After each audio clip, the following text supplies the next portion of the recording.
Hello students, today we'll continue the topic structure and bonding, संरचना एवं बंध। पहले हमने क्लासेस में बेसिक चीज़ देख रहे थे। आज की क्लास में हम बेसिक चीज़ देखेंगे क्योंकि 5 से 10 नंबर जो है आपके बेसिक कॉन्सेप्ट के ऊपर ऑर्गेनिक केमिस्ट्री में हमेशा पूछे जाते हैं। ठीक है, आशा करते हैं सभी अच्छे होंगे। तो आगे चलते हैं कि किस प्रकार से जो है हम संकरण के बारे में बात कर रहे थे। संकरण की अवधारणा क्या है, संकरण किस प्रकार से बनते हैं, प्रकार क्या है और संकरण के नियम क्या है, वो आप देख रहे थे। पहले संकरण के बारे में हमने देख लिया था, किस प्रकार से संकरण कक्षक या संकृत कक्षक का निर्माण होता है, कक्षकों का निर्माण होता है। हमने बताया था पहले भी कि एक ही परमाणु जो होता है, एक ही परमाणु के लगभग समान ऊर्जा के कक्षक आपस में अंतर्मिश्रित होकर उतनी संख्या में नए कक्षकों का निर्माण करते हैं और ये नए कक्षक भी लगभग समान ऊर्जा के होते हैं, अधिक दिशात्मक होते हैं और अधिक मजबूत बंधों का निर्माण करते हैं। इसलिए ऐसे कक्षक को हम संकृत कक्षक कहते हैं।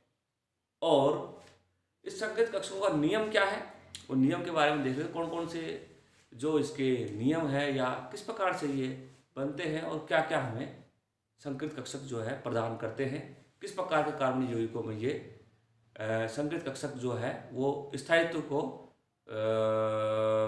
देते हैं। तो वो उसके बारे में हम बात करते हैं। जो चलते हैं नियम, तो नियम एक कहता है कि जो संकृत जो परमाणु है, जो संकृत करने वाले जो परमाणु कक्षक हैं, एक ही परमाणु के होने चाहिए, लगभग समान ऊर्जा के होते हैं, हम देख चुके हैं। और दूसरा जो है आपका देखते हैं समान ऊर्जा के हैं और उतनी ही संख्या में नए कक्षों का निर्माण करते हैं, जिसे हम संकृत कक्षक कहते हैं। उसके बाद में ये जो संकृत कक्षक है अधिक दिशात्मक होते हैं और अधिकता में अति व्यापित होते हैं और इस तरह से अधिक मजबूत बंधों का निर्माण करते हैं, जो कि रूम टेम्परेचर पर या सामान्य ताप पर वो टूटते नहीं है, मजबूत होते हैं, स्थायित्व को ग्रहण किए हुए होते हैं। ओके, आगे चले। तो इसकी ये आकृति समापन विन्यास भिन्न भिन्न होते हैं। इनकी जो संकृत कक्षक होते हैं उनकी जो आकृति होती है, जैसे sp2 हुआ, sp3 हुआ, sp हुआ, इनकी सबकी आकृति जो है बिल्कुल समान होती है, परंतु इनके विन्यास 3D में जो स्ट्रक्चर होगी, इसका जो कॉन्फ़िगरेशन होगा 3D के अंदर, उसका जो स्पाशियल अरेंजमेंट है वो डिफरेंट होता है। ठीक है, लेकिन उसका जो विन्यास है वो डिफरेंट होगा, लेकिन उसकी आकृति जो है वो समान होती है। ठीक है, तो इसी तरह से हम कह सकते हैं कि ये जो है हमें ज्यामिति, किसी भी कक्षक जो है किसी भी अणु की ज्यामिति के बारे में, उसके बंध कोण के बारे में, बॉन्ड एंगल के बारे में बताता है। और बड़े अच्छे से कह सकते हैं कि कक्षक भाग लेते हैं इसके अंदर। ये ध्यान रखना हमेशा कि किसी भी संकरण जो होता है, कई बार पूछा जाता है एक नंबर के क्वेश्चन के अंदर कि संकरण में केवल कक्षक ऑर्बिटल्स पार्टिसिपेट करते हैं, इलेक्ट्रॉन पार्टिसिपेट नहीं करते। इसलिए इनके अर्धपूरित, रिक्त कक्षक, पूर्ण पूरित कक्षक तीनों ही संकरण निर्माण में भागीदारी निभाते हैं। अर्थात हम ये कह सकते हैं, it will be said that the half filled, full filled and vacant orbitals all are participate into hybridization, but the electron does not participate in the hybridizations, only and only orbitals participate in that। केवल कक्षक भाग लेते हैं, electron नहीं। Okay, always remember that. Okay, आगे चलते हैं।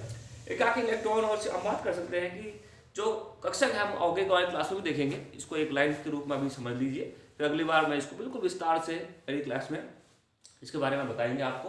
कि हम ये बात कर रहे हैं कि जो सिग्मा बॉन्ड है, इसमें सिग्मा बंध का निर्माण होता है और एकाकी इलेक्ट्रॉन और सिग्मा बंध दोनों पार्टिसिपेट करते हैं, लेकिन पाई बॉन्ड से संबंधित कक्षक जो है वो संकरण में भाग नहीं लेते हैं।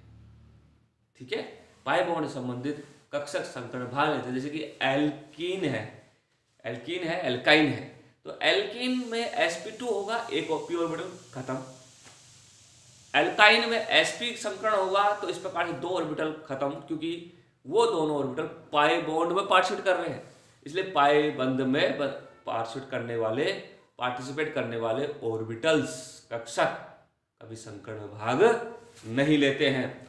Okay, this always remember that. चले आगे। तो इसी तरह से हम जो है ये संकरण के नियम थे, वो नियम हमने पढ़े। अब चलते हैं कि संकरण कितने प्रकार के होते हैं। सिर्फ बेसिक चीज देख रहे हैं अपन, क्योंकि बेसिक चीज देखना बहुत ज़्यादा जरूरी है किसी बड़ी चीज़ को समझने के लिए, क्योंकि आपके साथी लोग होंगे जो कुछ ना कुछ कमी उनमें होगी, आप दूसरे होंगे जो पढ़ नहीं पाए होंगे या किसी वजह से जो है वो भूल गए होंगे। तो हम चाहते हैं कि वो सब एक साथ लेके चले और एक साथ ही हम आगे बढ़े, और ताकि हम बड़ी चीज़ पढ़ सके। Okay, thank you. आगे चले। तो इस प्रकार से जो है अब बात कर रहे हैं प्रकार, संकरण के प्रकार क्या क्या है। हम जानते हैं संकरण के 3 प्रकार के होते हैं। कार्बनिक यौगिकों में संकरण 3 प्रकार के होते हैं। कौन कौन से? sp3, sp2 और sp। तो पहले क्या पढ़ेंगे माय डियर स्टूडेंट्स? पहले पढ़ेंगे हम संकरण के प्रकार। संकरण के प्रकार, तो संकरण के प्रकार में हम 3 कार्बनिक यौगिकों में, जो कार्बनिक यौगिक है उन कार्बनिक यौगिकों में 3 प्रकार के संकरण पाए जाते हैं। कौन कौन से? नंबर 1 देख रहे हैं हम क्या? sp3 संकरण। ओके, या इसे एक और चीज बोलते हैं क्या?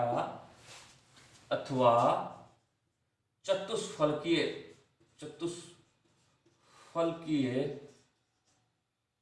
संकरण, जिसके बारे में देख रहे हैं चतुष्फलकीय संकरण, sp3 संकरण।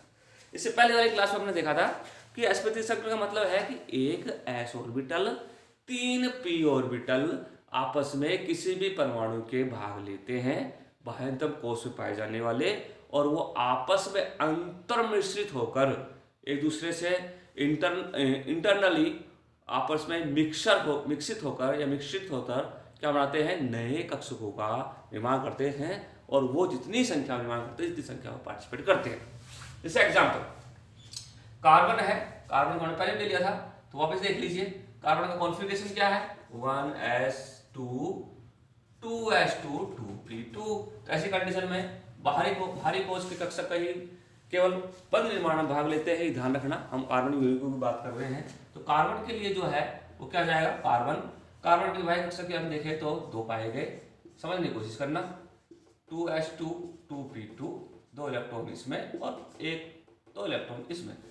एक्साइटेड स्टेट में हम जानते हैं कि यह है इस प्रकार से ये भाग आगे मूव करेगा, मूव कर करके चारों के चारों ऑर्बिटल्स इसके अंदर भर जाते हैं। ठीक है, भरने के बाद में हम देख रहे हैं कि ये आपस में संकृत कक्षों का निर्माण करेंगे।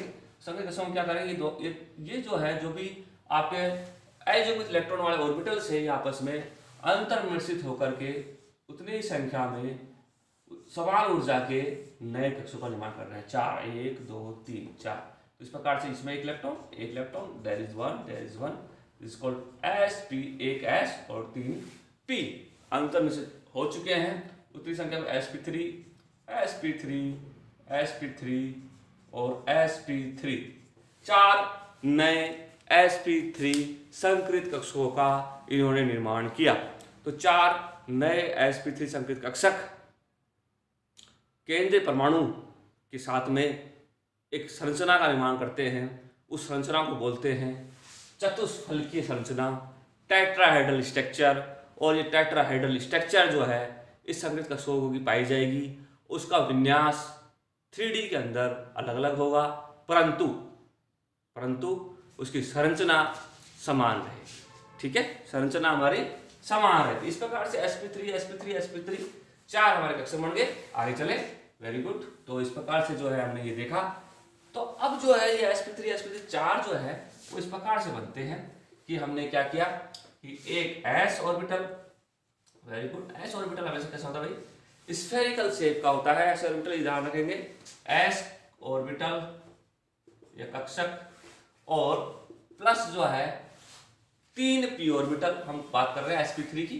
एक s होगा तो 3 p होंगे, और 3 p को हम दे सकते हैं y और x है।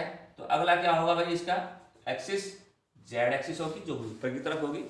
एक p ऑर्बिटल यदि y में है दूसरा पी ऑर्बिटल किसमें होगा, एक्स में होगा। और इस प्रकार से एक और पी ऑर्बिटल किसमें होगा भाई, जेड में होगा। वेरी गुड, जो कि ऊपर की तरफ होगा। इस प्रकार से इसकी स्ट्रक्चर जो है कभी भी समतलीय नहीं हो सकती, इसलिए जो है यहाँ पे जो है आपस में सम्मिश्रित होंगे और होकर संकरित होंगे, और संकरित होकर के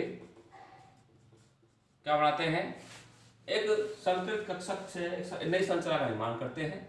और नई संरचना इस प्रकार से जो है हम देख सकते हैं कि ये और इस प्रकार से जो है एक नई संकरित कक्षक का निर्माण हो गया। तो ये जो है हमें मिलते हैं और इस प्रकार से जो मिल रहे हैं, तो this is called sp3 sp3 sp3 sp3। ये 4 नए कक्षक जो है हमें मिलते हैं, और ये 4 नए कक्षक इस प्रकार से हमें जो है मिल जाते हैं। ये कहलाएगा हमारा क्या, sp3 संकरित कक्षक की संरचना और इस चतुष्फल की संरचना 3D स्ट्रक्चर है। इस 3D स्ट्रक्चर को हम इस प्रकार से देख सकते हैं, इस प्रकार से बताते हैं। ये है और ऊपर की तरफ एक लोब है, 3 नीचे की तरफ है। This the 3D structure of ये एग्जाम्पल। इस प्रकार से ये हमारा होता है sp3। तो इसका जो बोर्ड एंगल कितना होता है sp3 का, बोर्ड एंगल इसके अंदर बताया 109.28 मिनट का इस प्रकार से बोर्ड एंगल है। 3 बोर्ड एंगल इसमें पाए जाएंगे, 4 बोर्ड एंगल इसमें पाए जाएंगे, 1 2 3 और 4। तो ये आपस में जो है दूसरे किसी बाह्य कक्षक के साथ में, बाह्य परमाणु की कक्षक के साथ में अतिव्यापित होकर के एक अणु का निर्माण करते हैं। और वो अणु की संरचना जो है इसमें भाग लेने वाला sp3 के ऊपर डिपेंड करेगी। तीनों भाग ले रहे हैं तो उस अणु की संरचना भी चतुष्फलकीय ही होगी। ओके, चतुष्फलकीय ही होगी।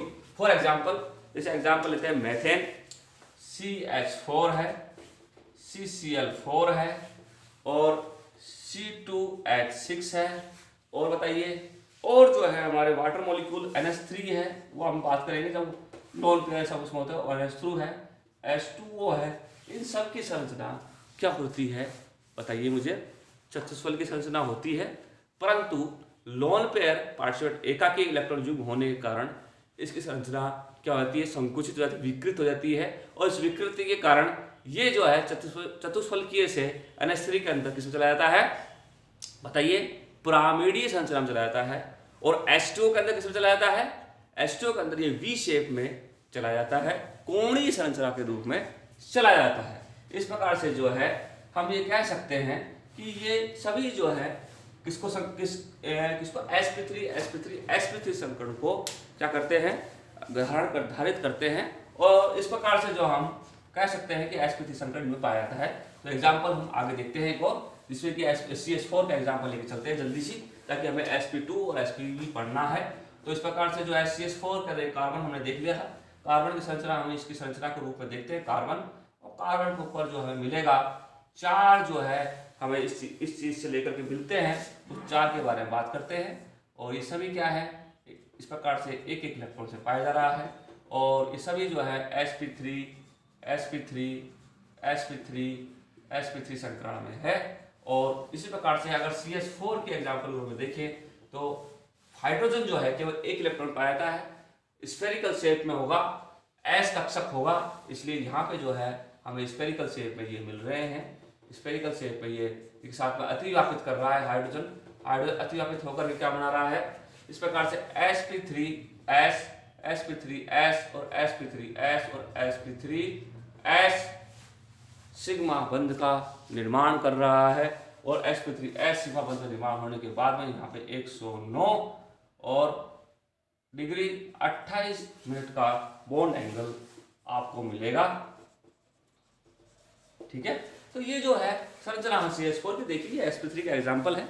अब चलते हैं sp2 के ऊपर। दूसरा प्रकार का जो संकरण है वो होता है हमारा sp2 संकरण। तो sp2 संकरण के ऊपर चलते हैं। We can go at the sp2 संकरण। This is the for example second number sp2 आपको पहले ही पढ़ चुके होंगे, कोई इसलिए जो है ध्यान रखें हमेशा। और हमेशा एक चीज़ का ध्यान रखें कि हम जो आपके लेक्चर बना रहे हैं उसको ढंग से देखना है अपन को, क्योंकि आप खूब सारे जो है यूट्यूब पे वीडियो देखते होंगे, हर कोई बोलता है सब्सक्राइब करो, लाइक करो, कमेंट्स करो, ठीक है ना। लेकिन ये कोई वो चीज़ नहीं है, ये अपना क्लासरूम मान के चले इसको, और क्लासरूम के अंदर जो भी आपके मन में सवाल आते हैं प्लीज़ उसको पूछिए, जब ही जाकर के आपकी चीज़ क्लियर होगा। वैसे ही जब चीज़ें बेसिक चल रही है, okay, this is the basic फंडा। अपन उस चीज़ के ऊपर ध्यान नहीं दे रहे। sp2, तो sp2 समीकरण के लिए बात करते हैं क्या, एक s और 2p, तो एक s और 2p का एग्जाम्पल होगा एक s ऑर्बिटल, ठीक है ना, एक तो होगा s ऑर्बिटल, s कक्षक, और 2p हमारे मान लीजिए इस प्रकार से, एक y का है और एक हमारा x का है, 2p कक्षक बात कर रहे हैं। और ये जो है हमें एक s और 2p कक्षक आपस में पार्टिसिपेट करते हैं, नए संकेत कक्षक का निर्माण करते हैं, जिसे बोलते हैं sp2। उतनी संख्या में तो 3 sp2 संकेत कक्षक का निर्माण होगा, और 3 sp2 संकेत कक्षक जो है उनका संरचना जो है वो ट्राइंगुलर यानी किस प्रकार से होगी, त्रिकोणीय संरचना के रूप में हमें मिलेगी। और त्रिकोणीय संरचना के रूप में 3 होने के कारण त्रिकोणीय संरचना हमें इस प्रकार से त्रिकोणीय संरचना में मिल रही है। तो ये त्रिकोणीय संरचना जो है हमें ये बताती है कि इस प्रकार से संरचना किस प्रकार से हमें देखने को मिलेगी। इस प्रकार से ये त्रिकोणीय संरचना, थोड़ा सा मैं इसको ठीक त्रिकोणीय पूरा त्रिकोणीय बना लेते हैं। We can add that, we can enjoy it. This is the sp2 और sp2 संकरण है, ठीक है। तो board angle is that 120 degree और देन 120 डिग्री एंगल होगा।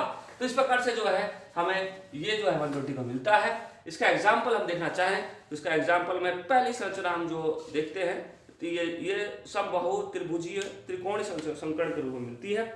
और इसमें जो है हमें एग्जाम्पल एथीन है, प्रोपीन है, ग्रेफाइड है, ये देखने को मिलता है। और sp3 का डायमंड में पाया जाता है, तो इसमें कौन कौन सा, एथीन एग्जाम्पल हो गया, एथीन यानी प्रोपीन। और एग्जाम्पल हम देखें तो ग्रेफाइड जो है, ध्यान रखना ग्रेफाइड जो है, ग्रेफाइड जो है वो पाया जाता है sp2 संकरण में। लेकिन जो डायमंड होता है वो डायमंड किसमें होता है भाई, डायमंड जो है उसको डायमंड के अंदर होता है sp3 संकरण। ध्यान रखना इसके अंदर एक p ऑर्बिटल खाली रहता है, इसलिए जो है ये ग्रेफाइड जो है वो क्या होता है भाई बताइए। ग्रेफाइड जो है सुचालक होता है, सभी कंडक्टर जैसे काम करता है, धारा प्रवाहित हो सकती है। लेकिन ये डायमंड जो है कंप्लीटली जो है क्या होता है, इंसुलेट होता है ना, और कुचालक होता है, इसमें किसी प्रकार का करंट पास नहीं हो सकता है, ठीक है। ये भंगुर होता है, ग्रेफाइट जो है लेयर के रूप में होता है, इसलिए जो है ये थोड़ा सा कृषि और भंगुरता धारण करता है। लेकिन डायमंड बिल्कुल कठोर और एकदम मजबूत इस तरह से होता है, ठीक है।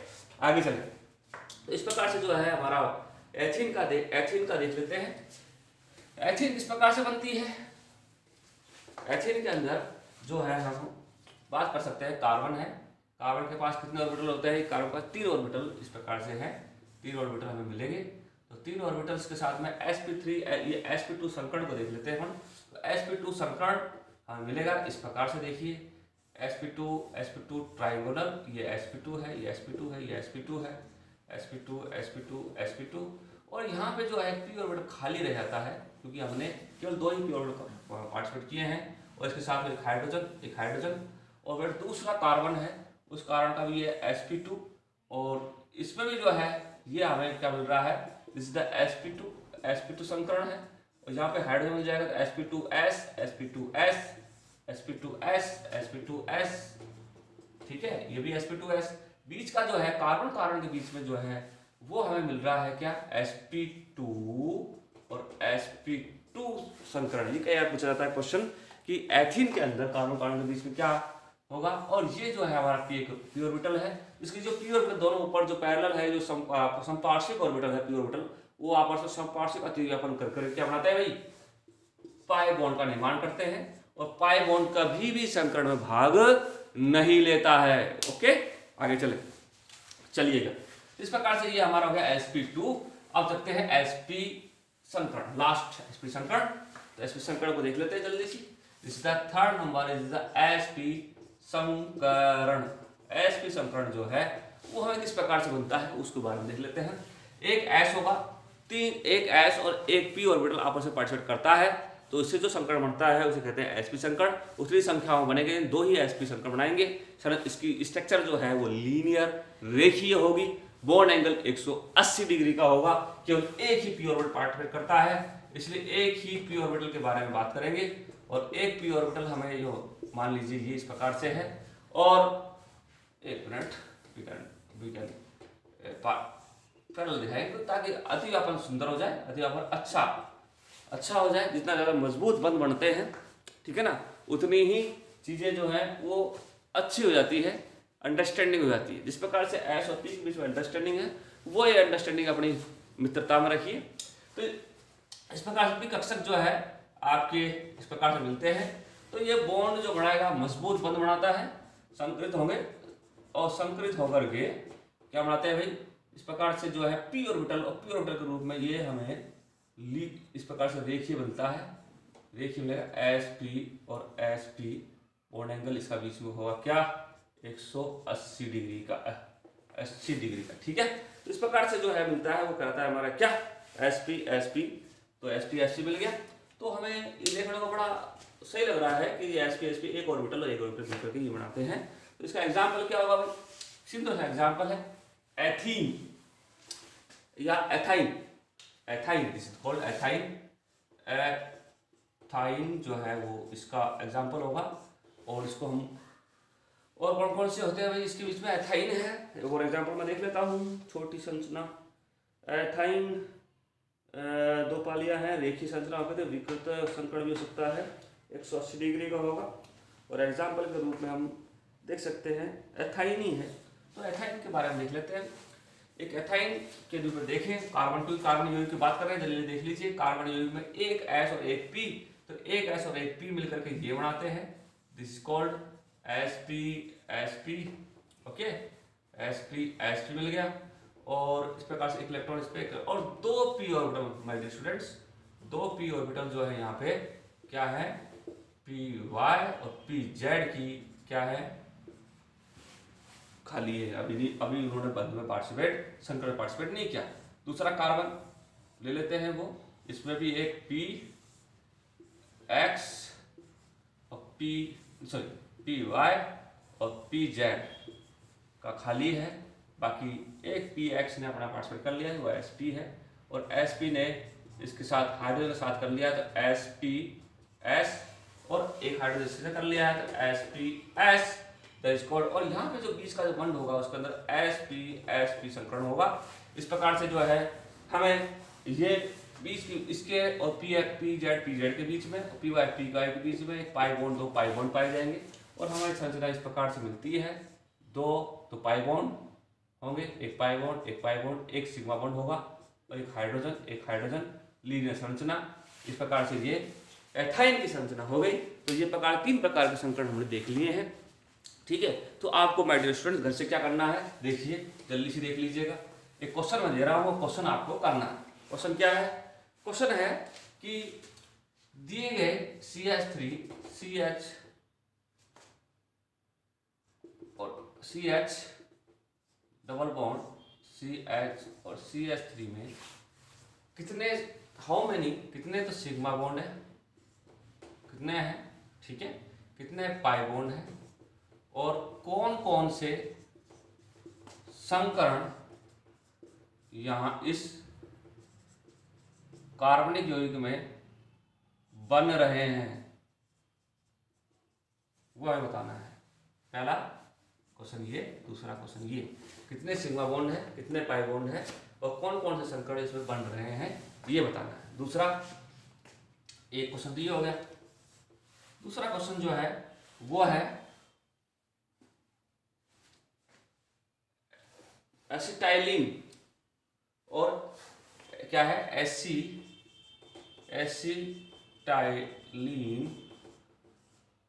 तथा